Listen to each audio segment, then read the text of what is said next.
What's going on, guys? Andrew of New Bar Gaming back here, and today we're going to be talking about some Yu-Gi-Oh! Vrains episode 74. Now, this episode I think handled its first about 5 to 8 minutes probably as one of the best episodes in the entire show. We open up with a little bit of a sequence that gives us a glimpse into Soul Technologies, and we have this sort of like sphere giant piece of machinery that shows a man hooked up to it with like a helmet over his head pumping information. Then we hear that he's won this duel, and out emerges Go Onizuka of all people.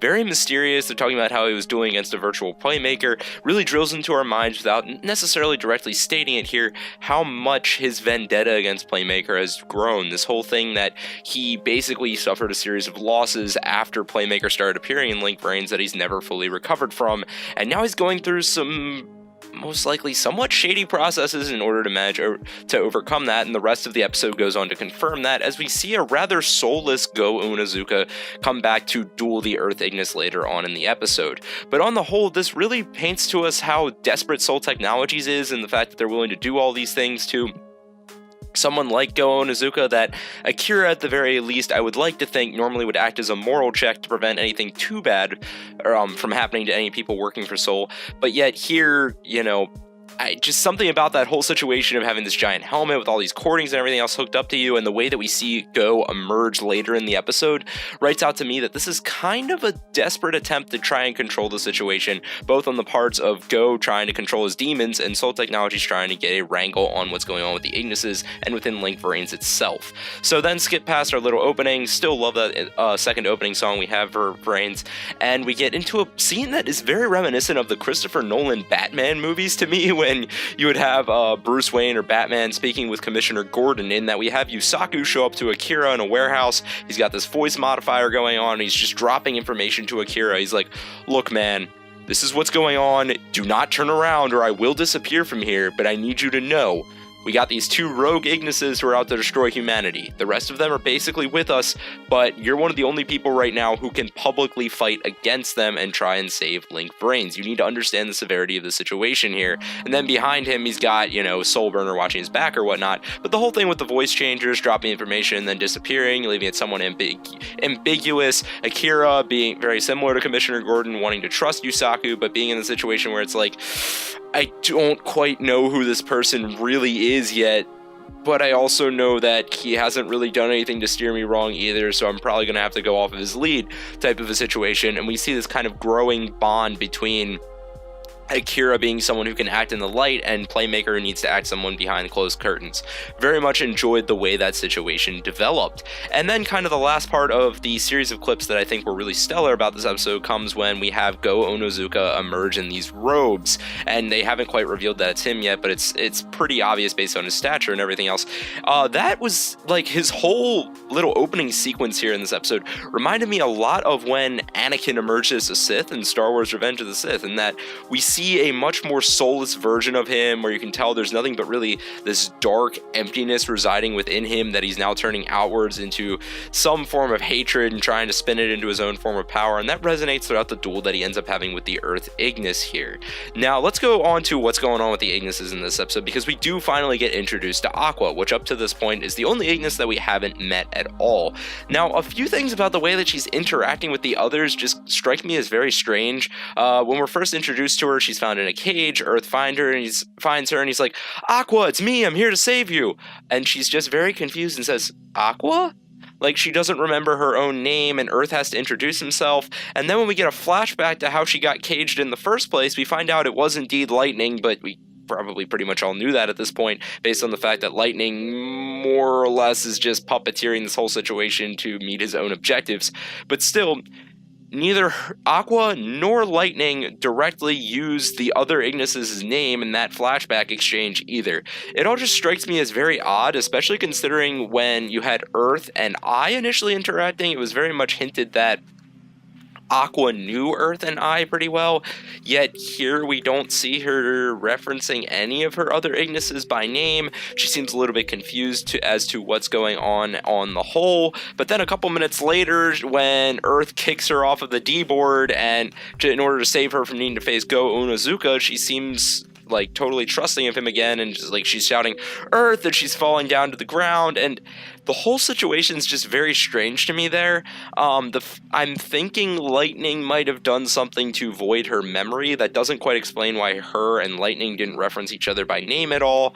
But then again, come to think of it, if you're speaking with one of your friends or one of the people you know in real life, it's very uncommon to use their name. A lot of times you just stick with pronouns, which they do. But it would also successfully explain why she doesn't necessarily recognize the Earth Ignis and herself right off. I'm wondering if whatever Lightning did to her, he either wiped part of her memory or clouded it in some way, shape, or form, or something along those lines. Now, adding to the strangeness of these little exchanges we get between these Ignises before the duel starts in this episode, I thought it was very odd that Lightning would imprison Aqua when it became immediately evident that he considered her a threat and he believed she was going to be against him, when we've seen that he's willing to try and consume other Ignises' data because he attempts to do that after the duel with that what was his name? Windy has with the revolver. Why wouldn't he have just done that to Aqua if he saw her as a threat anyway? Does he have some kind of a soft spot for her for some reason? Or was this just kind of a plot device? We needed Aqua alive because she's going to be significant down the line, so we're going to have her do something to her, but it's not quite as diabolical. I suppose you could also explain it as maybe Lightning wasn't quite as desperate as he is now, and maybe he believed at the time all of the Ignises would come around to his side eventually. They just didn't get it yet. But then after, seeing how Flame and I reacted to his whole plan and how directly opposed to it they were, then he became more willing to consume his own kind or consume their data, or however you want to phrase that. And that's why he wasn't willing to do it to Aqua, but he was later on. That's the best explanation I can think of. But on the whole, that first 8 to 10 minutes of this episode, very intriguing, even if the Ignis interactions were a little bit odd. Now let's get on to the duel, because that does take up the entire second half to 2/3 of this episode, and most of the takeaways from that I felt were just Go Onizuka as a whole. I feel like we've seen a gradual descension of his character. He starts off, when we're first introduced to him in season 1, as this very bright, optimistic figure. He's a role model to a lot of people. He seeks to entertain the public. He's a positive influence on the world around him through something like Link Vrains. Then he suffers a series of losses that it doesn't seem like he's ever quite managed to rebound from. When we are introduced to him in season 2, there's still some of that old Go Onizuka there, but he's changed decks. He's very twitched by the thoughts of his old self, almost as if he regrets changing and knows he should still be trying to be positive, but he can't quite get over this vendetta he has left from all of those losses. And we see that through his interactions during his duel with Soulburner, which is another loss, I guess another nail in the coffin, if you will. And now we see this version of Go, which seems almost soulless, once more very reminiscent of the Anakin Skywalker that I think we see in Revenge of the Sith, at least in my eyes, and that he's just willing to do whatever it takes for victory. He's completely given into the negative emotions that he's feeling. Now, Earth is once more using kind of the same strategy used against Playmaker. He's ramped it up a notch or two with his Link summoning and such, but I do think it's a nice character development there, how loyal he is to Aqua. I think it adds something to his character that we a lot of times don't get outright at all in Yu-Gi-Oh! They're throwing a little bit of romance in there, even if it is a strange, or not necessarily a strange, but not the typical way of doing it, involving the main protagonist and the female lead, or main protagonist and male lead, or main protagonist and just other character or something like that. Basically, my point here is the main character isn't necessarily involved in this, but we do have Earth and we do have Aqua, who are kind of seem to have somewhat of a relationship there, and Earth is very much trying to protect her and very dependent on her. He acknowledges her strength, hence why he always manages to summon G Golem Crystal Heart, but he's also trying to protect her, hence the other Golem protecting Crystal Heart, but depending on its strength at the same time. Once more, I enjoy that symbolism. I like the way that they developed that within his duel style. Biggest takeaway from this duel, though, I think at the end was Go Onizuka goes on to Fusion Summon. Now, I think this is a key moment, but I think we can break it down into 2 parts here. He does this thing called mind hacking or something along those lines part of the way through the episode, and it almost looks like he's going to activate a skill. We see it flash back to an image of Go and all these circuits around him. I'm assuming that's referencing some kind of piece of the process that he went through while he was at Soul Technologies, and part of that really makes me wonder, what were they doing to your mind in there? You're this soulless person now. You're doing this thing called brain hacking, which is supposed to be, he calls it something along the lines of pushing the limits of what humanity can do. Part of me's really wondering if what they were trying to do to him is essentially insert an AI to him to make it so that within Go you have all the strengths of the human duelist and the AI in one, and you're more or less creating like an artificial replication of the human AI team that you have with duelists like Soulburner and Playmaker that have been so successful, and that's kind of their way of countering it. That's kind of my bet, and maybe it went wrong, and that's the reason that we have Go in kind of the status that he's in, is maybe like this artificial fake Ignis program that they created is leaving like a dark shadow over his mind or something along those lines.